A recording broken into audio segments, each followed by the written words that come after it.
Hi, in this tutorial we'll talk about Array.fromAsync. Array.from is a function in the JavaScript API which can be used to convert iterators like set, map into arrays. You pass a param, or the first param is an iterator, that is a set, map or anything, and the second param is a map function. So basically that whatever iterator is can be converted into array. So there is another function which has been proposed. It's not in the JavaScript API just yet, but it has been proposed and it is in the MDN documentation if you want to check it out.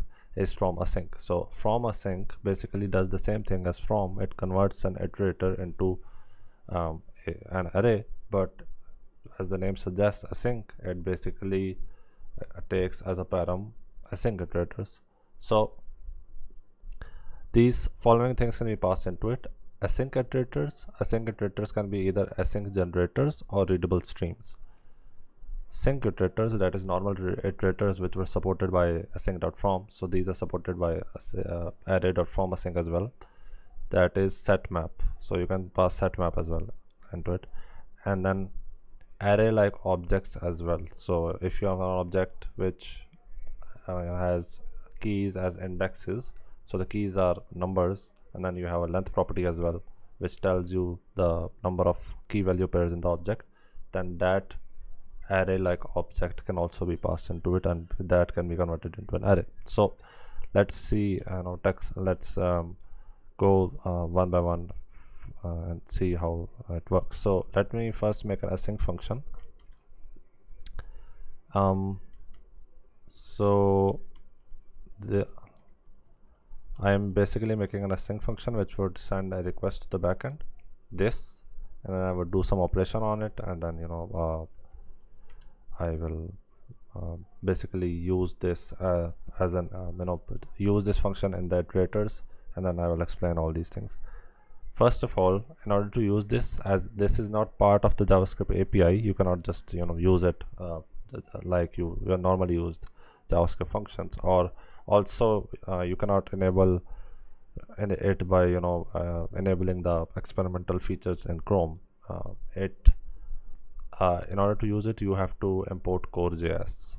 Core.js is a library which has the latest versions of proposals, whatever is proposed by the community of JavaScript, and whatever the new features are which are not supported by old browser, it has polyfills for that. So you have to import core.js.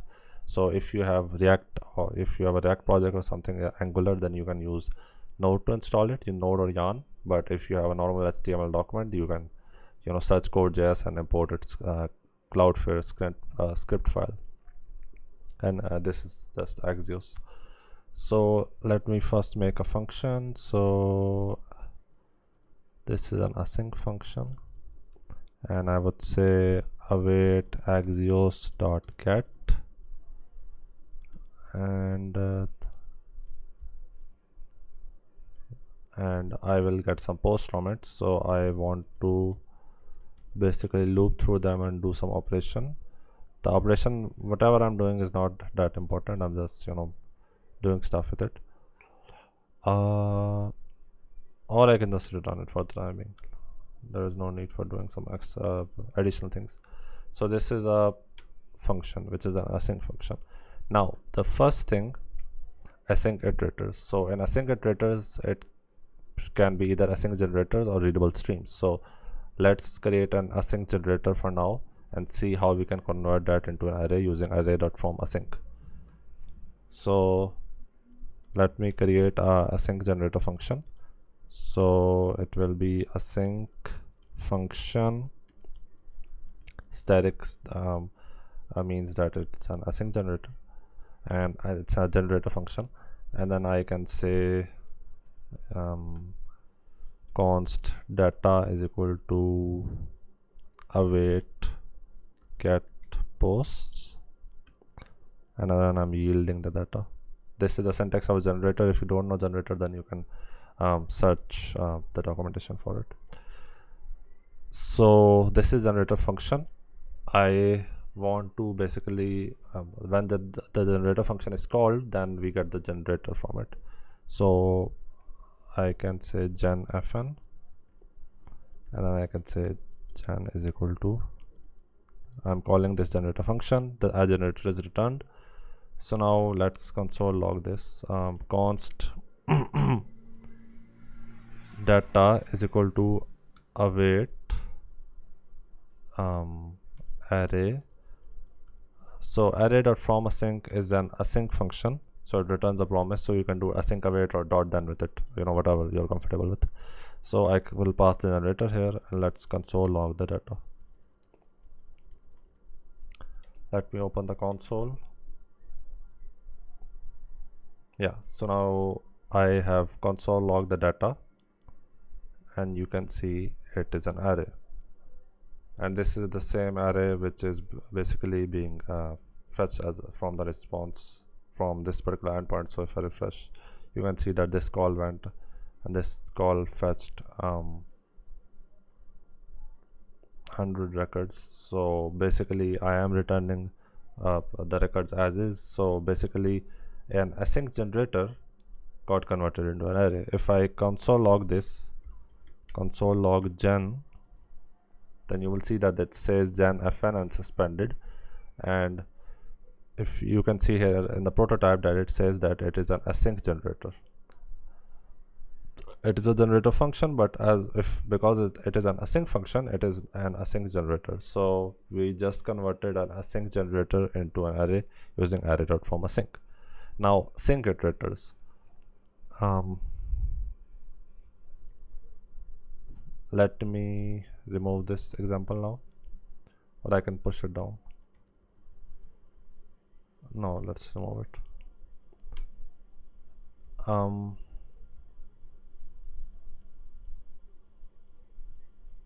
Let's place it at the top so that it can be used as an example.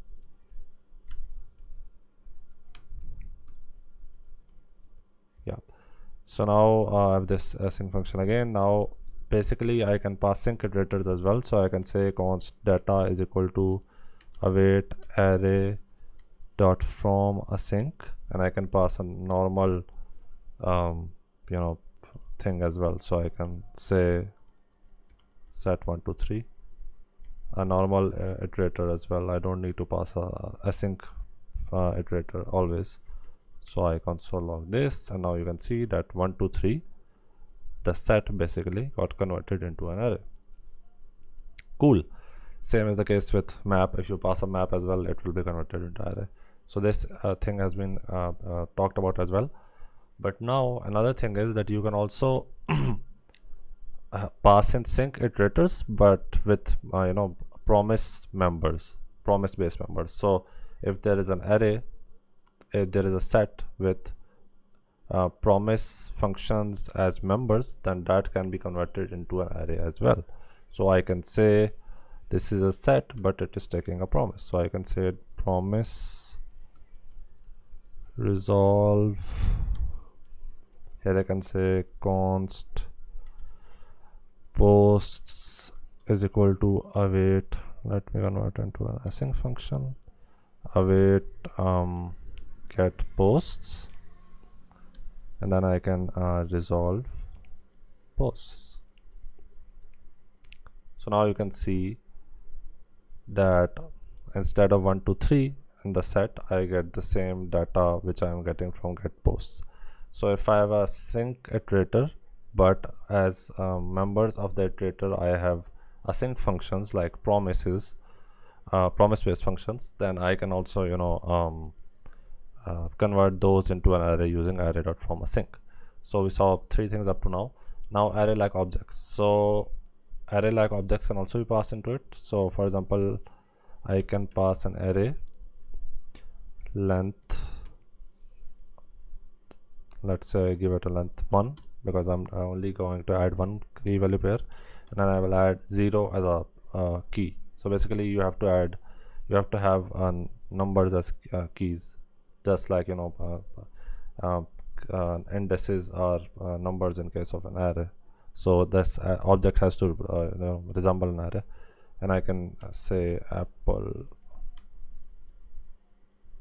and if I console log that,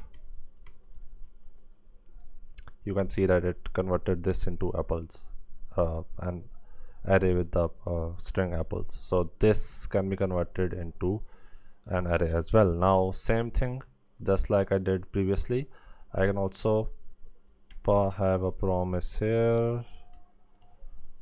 So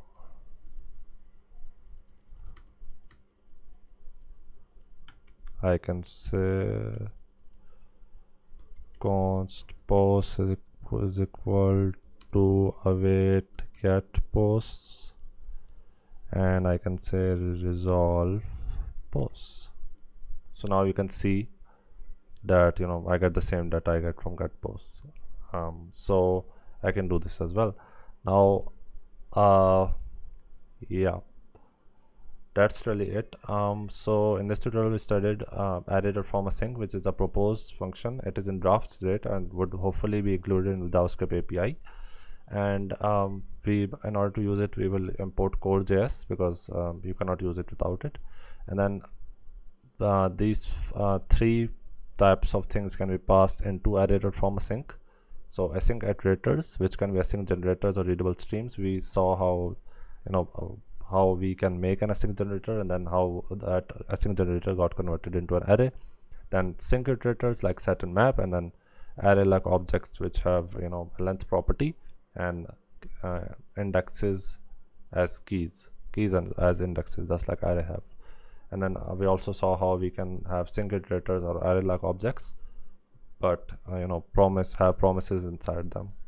So we saw that as well. So I hope you liked the tutorial. If you want any further tutorial regarding an upcoming thing in JavaScript, or any concept in JavaScript or React or any web development thing, you can comment down below. If you like it, you can like and subscribe. If you have any further requests, you can comment down below as well. And thanks, and as always, like and subscribe, and I'll see you in the next one.